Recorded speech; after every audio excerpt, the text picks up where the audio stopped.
បានប្រពន្ធដល់ហើយម៉ែអើយទុកកូនឲ្យនៅដល់ណាឃើញគេបានរៀបការម៉ែអើយដេញក៏ពួងគ្រូគ្រូឲ្យតែបានប្រពន្ធកូនឈប់ញ៉ែមេជ្រុកជប់នោមតាពុកឲ្យម៉ែ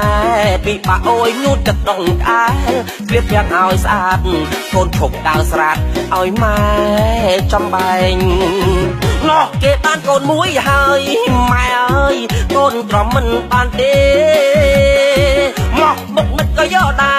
រម៉ែអើយរត់ទៅតន់គេតន់ឯងអត់ទុករលជប់ទុកព្រួយចំបែងដេកអេងតែស្រែងប្រឡែងម្រាមដៃអូយបានប្រពន្ធគ្រាន់ប្រើរកចៃរែកទឹកតាមបាយបោកក្អាងអត់ភ្លឹងភ្លឹងកំឡោះយូរពេកពេកថាឡើងមុនពីស្ទះចរន្តក្នុងខ្លួនយើងនឹងព្រឹកនេះទៅផ្សារដូរក្រែតថ្មីហើយដល់ពុកដល់ខ្នើយម៉ែអើយកុំខឹងការស្អែកមកទៅតន់ក្តៅពេលហ្នឹងកូនម៉ែម្លឹងប៉ុណ្្នឹងហើយមិនសើចទៀតអី